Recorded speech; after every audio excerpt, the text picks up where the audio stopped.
여러분, 지금부터 들려드릴 이야기는 실화를 바탕으로 재구성한 내용입니다. 부산 남구 오래된 연립주택 3층 엘리베이터도 없는 이 낡은 집에서 30년 넘게 살아온 여자가 있습니다. 이름은 이정희, 올해 70입니다. 남편이 세상을 떠난 지는 벌써 12년. 남편이 남긴 건 작은 반찬 가게 하나와 이름도 생소한 지방은행 통장 한 개뿐이었습니다. 그 통장에는 세상 그 누구도 모르는 비밀이 들어 있었습니다. 남편 월급에서 조금씩 떼어 모은 돈, 정희가 새벽마다 시장에 나가서 조금씩 모은 돈, 아들 결혼시킬 때 혼수며 예단 다 챙겨주고도 또 혹시나 해서 몰래 모아둔 돈. 통장은 오래된 회색 서랍 맨 안쪽 깊숙이 숨겨져 있었습니다. 겉표지에는 흐릿하게 이렇게 적혀 있었습니다. 부산은행 장기적금 1995. 그 안에 쌓인 금액은 원금과 이자를 합쳐 무려 5억 2천만 원. 그 사실을 아는 사람은 세상에 단 2명뿐이었습니다. 죽은 남편과 정희 자신. 정희는 그 돈을 늘 이렇게 생각했습니다. 혹시 내가 쓰러져도 아이들이 요양원비 걱정은 안 하도록, 그래도 내 마지막은 내 돈으로 해결해야지. 그래서 아들한테도 며느리한테도 심지어 친한 동네 친구에게도 단 한 번도 말한 적이 없었습니다. 아들 민수는 서울 강서구에 살았습니다. 30대 후반 건설회사 과장으로 일하고 있었고 아내 유진은 온라인 쇼핑몰을 운영했습니다. 둘은 겉으로 보기엔 남들이 부러워할 만큼 잘 살고 있었습니다. 주말이면 손주 지호를 데리고 부산으로 내려왔습니다. 엄마, 서울 올라오세요. 여기서 같이 살아요. 엘리베이터도 있고 병원도 가까워요. 민수는 늘 이렇게 말했습니다. 어머니, 애도 이제 초등학교 들어가는데요. 같이 사시면 얼마나 좋아요. 지호가 할머니 엄청 좋아하잖아요. 유진은 그 옆에서 밝게 웃으며 거들었습니다. 정희는 그 말이 고마웠습니다. 야, 나는 여기서 평생 살았는데 이 늙은 몸이 서울물을 어떻게 또 적응하냐.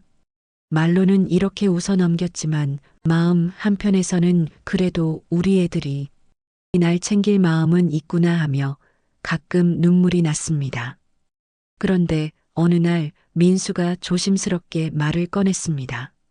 엄마, 사실 전세금이 좀 많이 올랐어요. 회사에서 프로젝트가 어그러져서 보너스도 줄었고 옆에서 유진이 눈치를 보다가 살며시 말을 보탰습니다. 어머니, 이거 참 말씀드리기 죄송한데요. 혹시 예전에 아버님이 남겨둔 통장 같은 거 없으세요? 아니면 집이라도 담보로 대출을 좀. 정희 가슴이 철렁 내려앉았습니다. 숨겨진 통장이 떠올랐고 본능적으로 손이 떨렸습니다. 하지만 바로 입 밖으로 나오지는 않았습니다. 내가 무슨 돈이 있다고. 너희들 장가 보낼 때 다 썼지. 어딜 그런 소리를 하냐. 민수는 고개를 끄덕이며 한숨을 쉬었습니다. 그렇지. 내가 무슨 말을 하는 거야. 엄마, 그냥 못 들은 걸로 해요. 하지만 그날 밤 정희는 혼자 방에 앉아 고민에 고민을 거듭했습니다. 그래도 내 새끼인데 서울 전세금 올랐다는데 손 놓고 있어야 하나? 나 하나 조금 덜 먹고 덜 누리면 되지 않나? 결국 며칠 뒤 정희는 부산은행에 들러 오래된 정기적금을 일부 해지했습니다. 5억 2천만 원 중에서 1억 5천만 원. 그중 1억은 민수 부부의 서울 전세금 보태라며 보내주고 5천만 원은 그대로 다시 묻어두었습니다. 민수는 전화를 붙들고 울 듯이 말했습니다. 엄마, 나 진짜 이 은혜 꼭 갚을게. 유진도 말했습니다. 어머니, 저 진짜 평생 효도할게요. 나중에 꼭 서울로 모실게요. 어머니 없었으면 우리 진짜 길거리에 나앉을 뻔했어요. 그 말에 정희는 그래, 내가 잘한 거지 하며 스스로를 다독였습니다. 그때까지만 해도 그 돈이 훗날 자기 목을 조르는 밧줄이 될 줄은 꿈에도 몰랐습니다. 1년이 흘렀습니다. 민수 부부는 서울 강서구의 신축 아파트로 이사했습니다. 전용 84제곱미터, 34평짜리 아파트였습니다. 엄마, 우리도 이제 사람답게 좀 살아요. 엘리베이터도 있고 단지에 놀이터도 있고 다 엄마 덕분이죠. 명절마다 부산에 내려올 때마다 유진은 과일이며 한과를 한가득 사들고 왔습니다. 어머니, 이거 롯데백화점에서 샀어요. 평소에 이런 거 잘 안 드시죠? 말도 잘했고 살갑게 팔짱도 끼고 주변 사람들에게도 이렇게 말했습니다. 우리 시어머니요? 제가 세상에서 제일 믿는 사람이에요. 진짜 친엄마보다 더 편해요. 동네 친구들은 부러워했습니다. 야, 정희야, 너는 참 복받았다. 누가 요즘 며느리한테 그런 말 듣냐? 정희는 씩 웃으며 말했습니다. 내가 뭐 해준 게 있다고. 그냥 애 키우고 먹여 살린 것밖에 더 했겠냐? 하지만 그 무렵부터 조금씩 이상한 기운이 스며들고 있었습니다. 어느 날 밤 서울에서 전화가 걸려왔습니다. 엄마, 저기 혹시 남은 돈은 없어요? 민수 목소리는 지쳐 있었습니다. 남은 돈이라니. 그때 준 1억 말고 또? 유진이 쇼핑몰이 좀 생각보다 잘 안 돼서. 대출 이자가 장난이 아니야. 정희는 한숨을 쉬었습니다. 야, 너도 이제 40줄인데 언제까지 엄마 돈만 찾을래? 그러자 민수가 툭 내뱉었습니다. 엄마, 솔직히 말해서 엄마 집이라도 좀 내 이름으로 돌리면 안 돼? 은행에서 담보가 있어야 대출을 더 해주니까. 정희는 그 말을 듣는 순간 귀가 울리는 것 같았습니다. 뭐라고? 너 지금 내가 살고 있는 서울 집도 아니고 내가 평생 살던 이 집을 내 이름으로 돌리라고? 잠깐만, 엄마 말 오해하지 말고. 등기만 잠시 내 이름으로 옮겼다가 대출만 받고 다시 돌려드릴게. 서류상으로만 그렇게 하는 거지 실제로 엄마 집인 건 변함없잖아.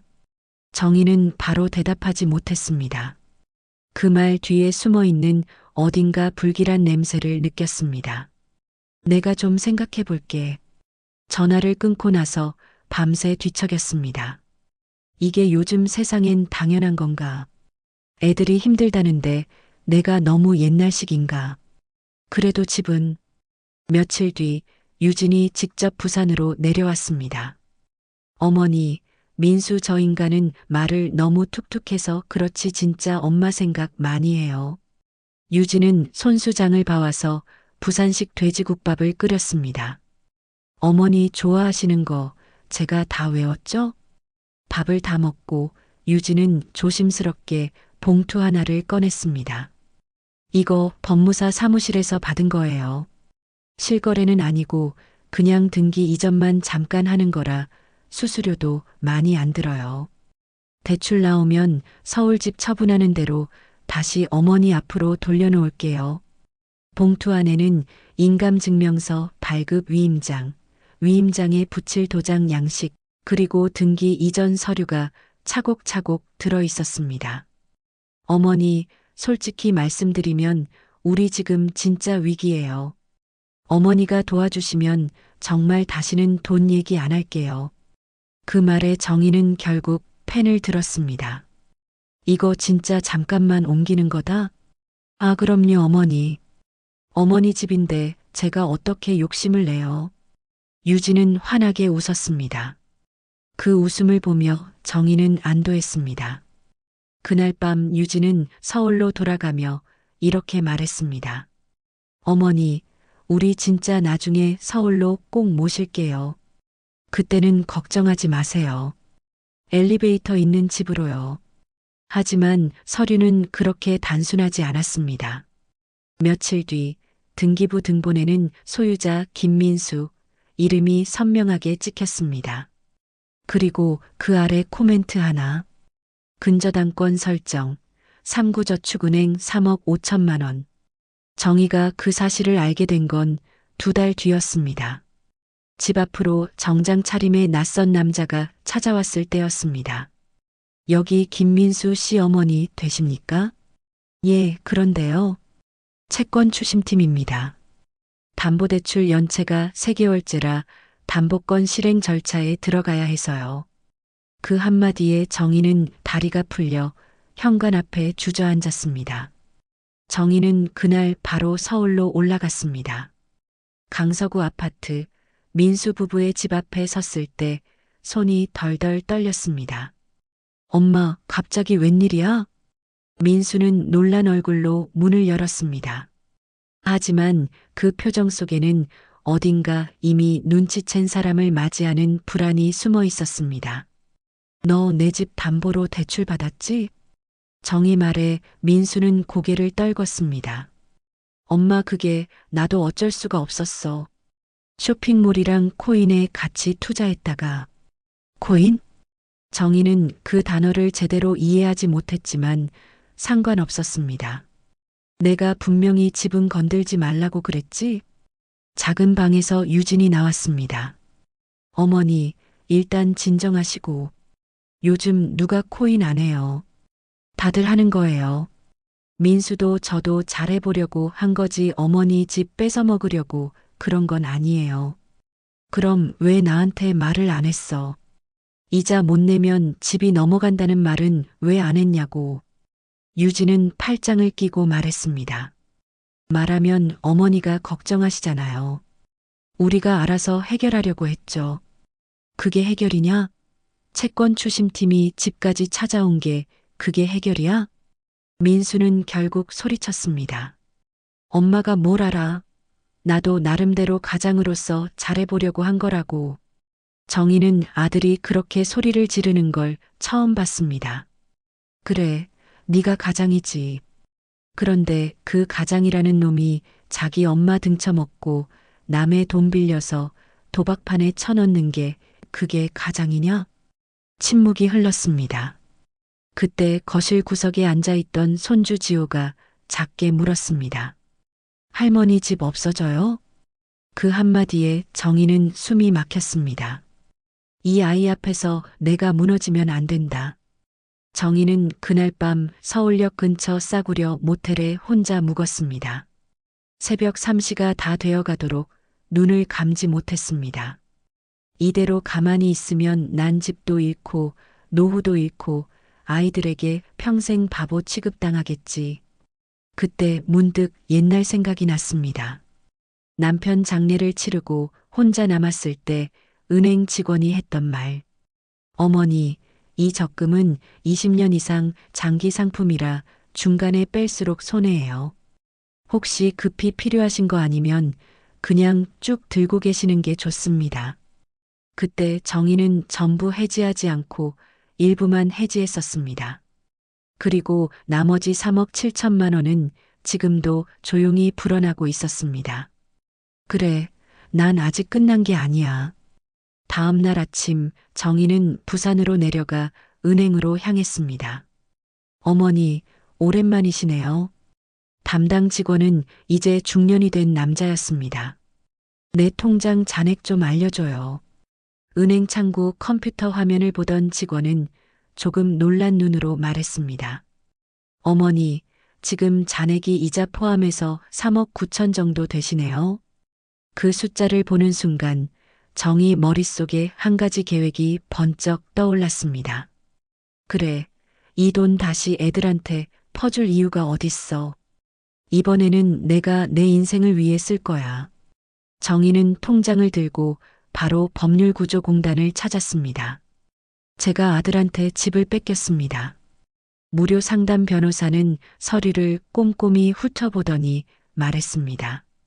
자발적으로 등기를 넘기셨다면 되찾기는 쉽지 않습니다. 하지만 만약 사기나 강압이 있었다면 이야기가 달라질 수 있어요. 사기요? 예를 들어 잠깐만 옮겨놓고 다시 돌려준다고 하면서 실제로는 담보대출을 받고 그 사실을 숨겼다면 그건 소위 기망행위에 해당할 수 있습니다. 그럼 내가 이긴다는 말입니까? 증거가 있느냐에 따라 다릅니다. 그때 대화를 녹음해 두셨나요? 정희는 고개를 저었습니다. 아니요. 내가 뭘 그런 걸. 변호사는 살짝 미간을 찌푸렸다가 곧 다시 침착하게 말했습니다. 그럼 앞으로라도 기록을 남기세요. 핸드폰으로 통화 녹음, 문자, 카카오톡. 아드님과 며느리분이 어머니를 어떻게 설득했고 지금 상황에 대해 어떤 태도를 보이는지 모든 게 증거가 될 수 있습니다. 그날 이후 정희는 핸드폰 설정을 바꿨습니다. 통화 녹음 자동 저장 기능, 그리고 그녀 자신도 조금 바뀌었습니다. 아들 앞에서 더 이상 울지만은 않기로 했습니다. 몇 주 뒤 민수에게서 전화가 왔습니다. 엄마, 나야. 그래, 무슨 일이냐? 엄마, 우리 집 경매 들어가게 생겼어. 연체가 길어져서. 정희는 일부러 담담하게 말했습니다. 그래, 고생 많다. 엄마, 도와줘. 엄마가 은행에서 대출 좀 더 받으면, 아니면 혹시라도 숨겨놓은 돈이라도 있으면. 그 말이 나오는 순간 통화 녹음 버튼이 빨간색으로 깜빡이고 있었습니다.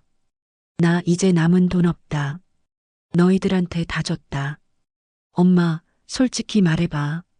아버지 살아계실 때부터 뭐 좀 모아둔 거 있잖아. 그때 얘기 들었어. 정희는 순간 심장이 철렁했습니다. 이 자식이 그때부터 눈독을 들이고 있었구나. 그래, 이따 치자. 근데 왜 내가 내 도박 빚을 갚아줘야 하냐? 도박이 아니라 투자라고 몇 번을 말해.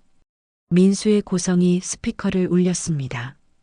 엄마, 솔직히 말해서 이 집도 어차피 나중에 내가 물려받을 거야. 그거 좀 당겨 쓴다고 생각하면 되잖아. 그 말은 정희에게 칼보다 더 날카롭게 박혔습니다. 전화를 끊고 난 뒤 정희는 녹음 파일을 변호사에게 보냈습니다. 며칠 뒤 돌아온 답은 의외로 단호했습니다. 어머니, 이 정도면 상당히 유리하게 가실 수 있습니다. 상속을 미리 당겨 쓰는 것이라는 표현, 그리고 어머니 재산에 대한 명백한 기대와 압박, 충분히 문제 삼을 수 있어요. 그럼 소송을 해야겠습니까? 네. 그리고 한 가지 더, 어머니도 준비를 하셔야 합니다. 뭐요? 혹시 어머니, 아드님과 며느님이 어머니를 요양원에 모신다는 얘기를 한 적 있으십니까? 정희는 숨을 멈췄습니다. 몇 달 전 유진이 웃으면서 했던 말이 떠올랐습니다. 어머니, 나중에 진짜 편하게 지내고 싶으시면 강남 쪽에 있는 비싼 요양원 있잖아요. 하루에 20만 원 넘는 데도 있어요. 거기 모셔드릴게요. 그때는 농담처럼 넘겼지만 지금 생각하면 그 말 속에는 다른 의미가 숨어 있었던 것 같았습니다. 네, 그런 말을 한 적 있습니다. 변호사는 고개를 끄덕였습니다. 요즘 부모 재산을 노리고 요양원에 보내려는 자식들 사건이 꽤 많이 있습니다. 만약 아드님 부부가 어머니를 강제로 시설에 보내려 한다면 그 자체가 또 하나의 중요한 증거가 됩니다. 그럼 제가 일부러 그 말을 끌어내면? 변호사는 조용히 말했습니다. 어머니가 감당하실 수 있다면요. 그날 밤 정희는 단 한 번도 울지 않았습니다. 대신 머릿속으로 한 가지 계획을 여러 번 반복했습니다. 그래, 너희가 나를 함정에 빠뜨렸다면 이번엔 내가 너희를 함정에 빠뜨릴 차례다.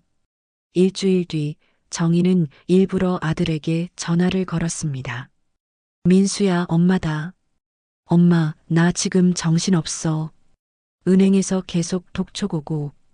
그래서 하는 말인데 나도 요즘 자꾸 어지럽고 혼자 사는 게 힘들다. 너네 말대로 요양원 같은데 가는 게 나을까 싶다. 잠시 정적이 흐른 뒤 민수 목소리가 바뀌었습니다. 엄마, 진짜야? 아니, 엄마가 그런 생각까지 하시다니. 뒤에서 유진 목소리가 섞여 들렸습니다. 뭐야? 어머니가 요양원 말씀하셔? 스피커폰이 켜진 모양이었습니다. 어머니, 정말이세요? 시설도 요즘엔 되게 좋아요. 서울 쪽으로 오시면 저희가 자주 찾아뵐 수 있고, 정희는 일부러 약한 목소리를 냈습니다. 그래, 나도 이제 너희한테 짐 되는 것 같고, 근데 요양원에 들어가려면 돈이 많이 들지 않니? 유진은 기다렸다는 듯이 말했습니다. 어머니, 그래서 저희끼리도 얘기했어요. 솔직히 어머니가 지금 갖고 계신 돈이 얼마나 되는지는 모르지만 집은 이미 민수 이름으로 돼 있으니까요. 요양원비 정도는 그냥 어머니 명의 통장을 쓰시면. 정희가 일부러 물었습니다. 내 통장을 너희들이 왜 정리하니? 아니, 그런 뜻이 아니고요. 어머니 연세에 이런 거 챙기기 힘드시니까 우리가 좀 도와드리면 어머니도 편하시잖아요. 인감이랑 도장만 주시면 우리가 알아서 다 처리해 드릴게요. 그 말은 통째로 녹음되고 있었습니다. 그날 저녁 정희는 다시 한번 서울로 올라갔습니다. 이번에는 빈손이 아니었습니다. 검은 서류 봉투 안에는 법원 제출용 소장 초안, 법무법인 위임장, 그리고 부산은행에서 새로 발급한 통장 사본이 들어 있었습니다. 3억 9천만 원. 강서구 아파트에 도착했을 때 민수와 유진은 이미 잔뜩 긴장한 얼굴로 그녀를 맞이했습니다. 엄마 오시기 전에 미리 얘기하시지. 그래, 나도 좀 생각해봤다. 정희는 거실에 앉아 봉투를 꺼냈습니다. 너희들이 말한 대로 나도 이제 요양원에 갈 준비를 하려고 한다. 근데 그 전에 내 돈 정리를 좀 해야겠다. 유진 눈빛이 순간 번쩍였습니다. 어머니, 그건 저희가 도와드리죠. 어머니 연세에 이런 거 어려우시잖아요. 그래서 말인데, 정희는 일부러 봉투를 반쯤 열어 두꺼운 서류 뭉치를 살짝 보여줬습니다. 민수와 유진의 시선이 그쪽으로 꽂혔습니다. 여기 내 통장 사본하고 은행에서 받은 서류들이다. 정희는 두 사람을 번갈아 보며 말했습니다. 앞으로 너희가 내 인생에 관여하지 않겠다는 각서 하나만 써라. 각서요? 유진은 당황했습니다. 아니, 어머니, 그게 무슨 말씀이세요? 간단하다. 내가 요양원에 가든 집을 팔든 통장을 어떻게 쓰든 앞으로 너희가 간섭하지 않겠다는 확약서다. 민수는 표정을 굳혔습니다. 엄마, 그게 무슨... 마치 우리가 엄마 돈만 노리는 사람들 같잖아. 아니냐? 정희 목소리가 낮게 울렸습니다. 내가 그랬지. 어차피 나중에 물려받을 돈 미리 당겨 쓰는 것뿐이라고. 민수 얼굴이 하얗게 질렸습니다. 엄마, 그건 화나서 한 말이지. 녹음돼 있다. 뭐라고? 정희는 핸드폰을 꺼내 녹음 파일 목록을 보여줬습니다. 법률구조공단에서 그러더라. 요즘은 말 한마디 잘못하면 법정에서 다 증거로 쓴다고. 유진이 얼굴을 찌푸렸습니다. 어머니, 설마 저희를 고소라도 하시겠다는 거예요? 그래, 필요하다면. 정희는 서류 봉투에서 또 다른 종이 한 장을 꺼냈습니다. 이건 법원에 낼 소장 초안이다. 내가 사기와 기망으로 집을 빼앗겼다고 정식으로 문제를 제기하는 문서지. 민수는 믿을 수 없다는 얼굴로 어머니를 바라봤습니다. 엄마가 진짜 이렇게까지 할 거라고는 생각 못했어. 나도 그렇다.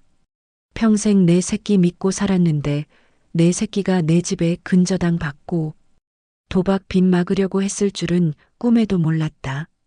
거실의 공기가 무겁게 내려앉았습니다. 잠시 후 유진이 웃음 섞인 목소리로 말했습니다. 어머니, 솔직히 말씀드릴게요. 지금 이 상황에서 누가 더 손해인지는 생각해 보셨어요? 무슨 소리냐? 집은 이미 민수 이름으로 돼 있고 근저당도 설정돼 있어요. 경매 들어가면 어머니도 나가셔야 하고 우리도 나가야 하죠.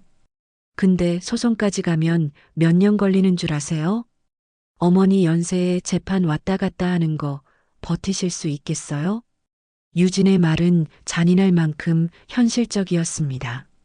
하지만 정희는 이미 그 부분까지 계산해 둔 상태였습니다. 그래서 말인데, 정희는 조용히 웃었습니다. 나 지금 통장에 3억 9천 있다. 민수와 유진의 눈이 커졌습니다. 뭐라고요? 너희들한테 준 1억 빼고 남편이랑 내가 평생 모은 돈이다. 그 돈으로 경매 들어가기 전에 이 집 근저당을 내가 다 갚을 거다. 엄마, 그게 무슨 말이야? 담보대출 3억 5천, 연체 이자까지 해도 4억은 안 되더라. 나머지는 내가 또 벌면 된다. 반찬 가게 할머니도 요즘은 배달앱으로 장사할 수 있는 세상이니까. 유진이 비웃듯 말했습니다. 어머니, 지금 농담하세요? 어머니가 그 돈을 왜 우릴 위해 갚아줘요? 누가 너희를 위해 갚는다고 했냐? 정희는 눈빛을 날카롭게 세웠습니다. 대출 다 갚고 나면 근저당 말소 신청하고 등기 이전 소송을 같이 넣을 거다. 너희들이 기망으로 등기를 가져갔다고 법정에서 싸울 거고, 그때 이 녹음 파일, 너희들 카톡 내용 다 제출할 거다. 민수가 소리쳤습니다. 엄마, 그러면 우린 어떻게 되는 건데? 너의 최소한 법정에서 아버지 제사상 앞에 검은 머리 짐승이 어떻게 변하는지 다 보여주겠지. 거실에 숨소리만 남았습니다. 잠시 후 유진이 이를 악물고 말했습니다. 그래서 결국 어머니 뜻대로 다 가져가시겠다는 거네요. 아니다. 정희는 천천히 고개를 저었습니다. 나는 내 것을 되찾을 뿐이다. 그리고 마지막으로 한마디를 덧붙였습니다. 그리고 너희들한테는 더 이상 한 푼도 주지 않을 거다. 민수가 다급하게 물었습니다. 엄마, 그럼 정말로 우리한테 집도 돈도 아무것도 안 남겨줄 거야? 정희는 가방에서 또 다른 서류를 꺼냈습니다. 이건 유언장 초안이다. 내가 죽으면 내 재산은 전부 사회복지재단과 손주 지호 명의 신탁계좌로 들어간다. 너희들 손에는 단 한 푼도 안 간다. 유진이 벌떡 일어났습니다. 어머니, 그게 말이 돼요? 민수는 어머니 친아들인데. 그래, 친아들이지. 그런데 그 친아들이 70살 엄마 집을 담보로 잡고 도박하다가 날 길거리에 내쫓을 뻔했지. 그게 친아들이 할 짓이냐? 정희는 자리에서 일어섰습니다. 내일 아침에 은행 가서 대출 상환 수속 밟는다. 그리고 다음 주에 법원에 소장 접수한다. 변호사비는 내가 다 낼 거고 너희들이 항소하든 말든 끝까지 갈 거다. 민수가 무릎을 꿇었습니다. 엄마, 잘못했어. 진짜 잘못했어. 제발 한 번만 용서해줘. 우리도 너무 힘들어서 그랬어. 정희는 아들의 머리를 내려다봤습니다. 그 순간 가슴 한편이 찢어지는 것 같았습니다. 하지만 정희는 고개를 저었습니다. 민수야, 내가 힘들었던 건 나도 안다. 근데 내가 한 짓은 용서받을 수 있는 선을 넘었다. 내 엄마를 속이고 집을 빼앗고 돈까지 노렸잖아. 그게 얼마나 무서운 짓인지 너는 아냐? 엄마, 너는 이제 내 힘으로 살아라. 그리고 지호한테만큼은 이런 아비가 되지 마라. 그것만 약속해라. 민수는 대답하지 못하고 고개만 숙였습니다. 정희는 가방을 들고 현관으로 향했습니다. 유진이 마지막으로 소리쳤습니다. 어머니, 후회하실 거예요. 나중에 혼자 외롭게 늙으실 때 우리 찾지 마세요. 정희는 문고리를 잡은 채 뒤돌아봤습니다. 걱정 마라.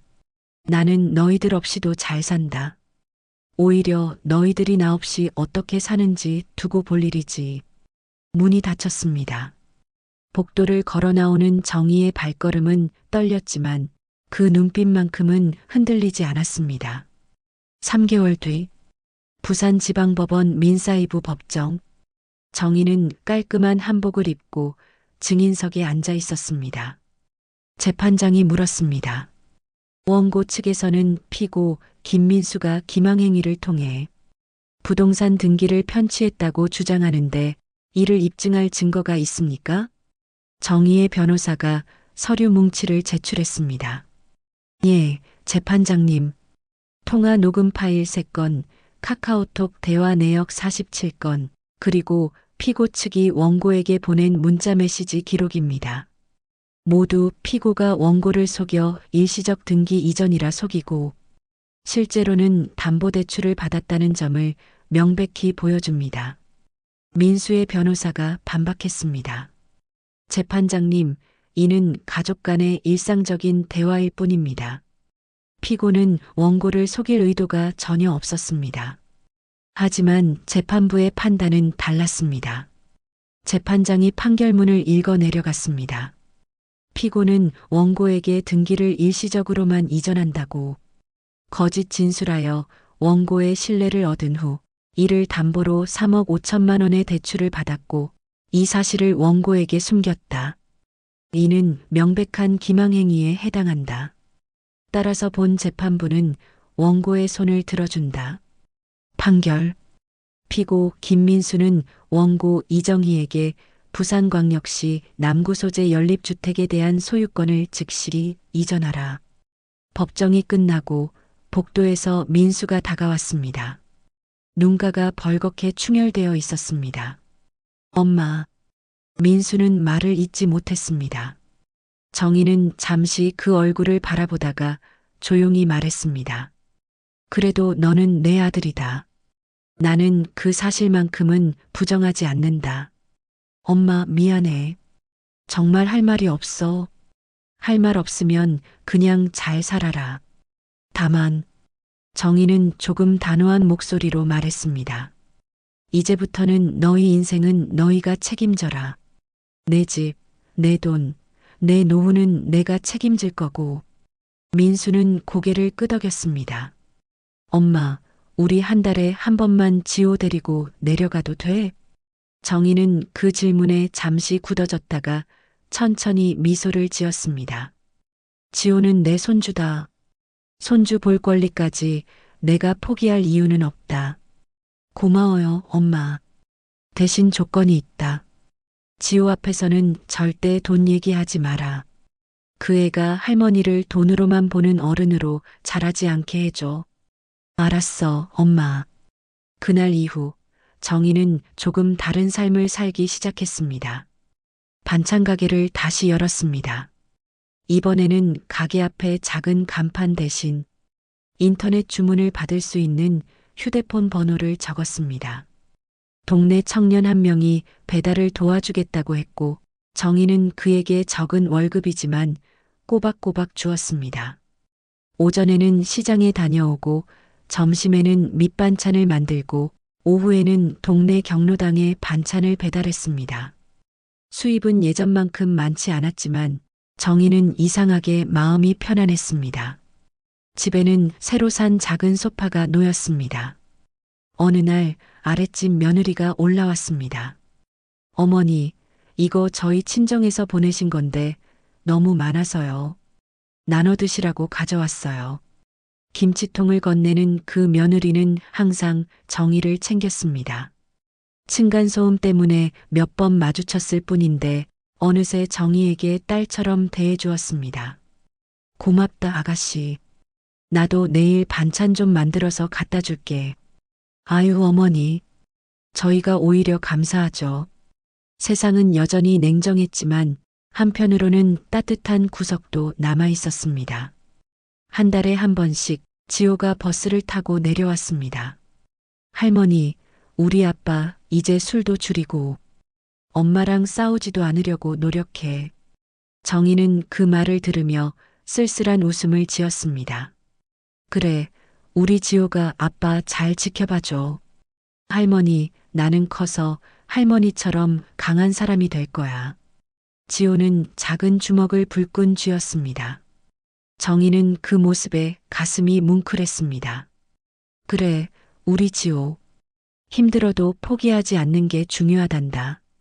할머니가 그랬으니까. 어느 날 밤 정희는 혼자 거실을 둘러보았습니다.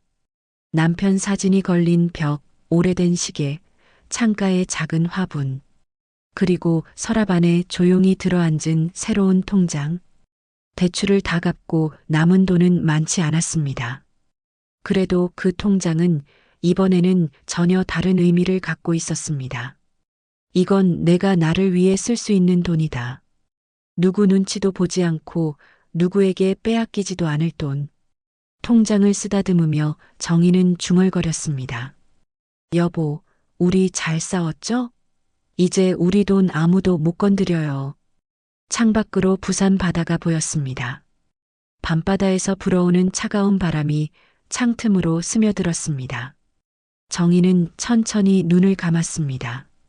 그리고 조용히, 아주 조용히 웃었습니다. 나는 아직 안 끝났다. 그리고 나 같은 사람도 다시 시작할 수 있다. 그렇게 한 노년의 인생은 비로소 자기 이름을 되찾았습니다.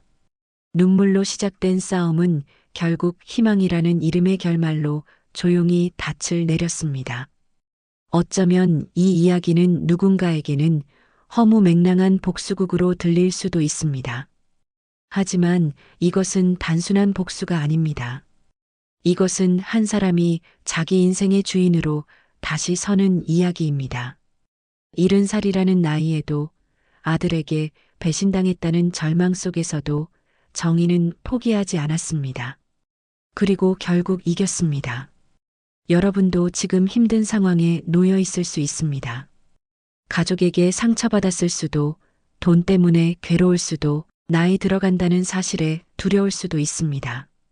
하지만 정희의 이야기가 보여주듯 끝이라고 생각한 그 순간이 사실은 새로운 시작일 수 있습니다. 포기하지 마십시오. 당신의 인생은 당신 것입니다. 그 누구도 심지어 자식이라도 함부로 빼앗을 수 없습니다. 정희는 오늘도 부산 남구 연립주택 3층에서 살고 있습니다. 새벽이면 시장에 나가고, 낮에는 반찬을 만들고, 저녁이면 손주와 영상통화를 합니다. 그리고 가끔 서랍 속 통장을 꺼내 쓰다듬습니다.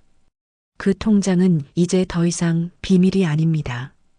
그것은 정희가 스스로 지켜낸 존엄의 증표입니다.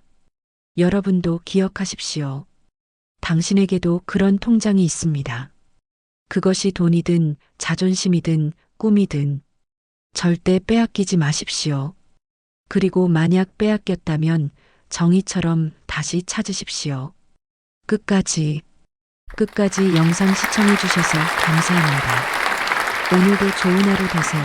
감사합니다.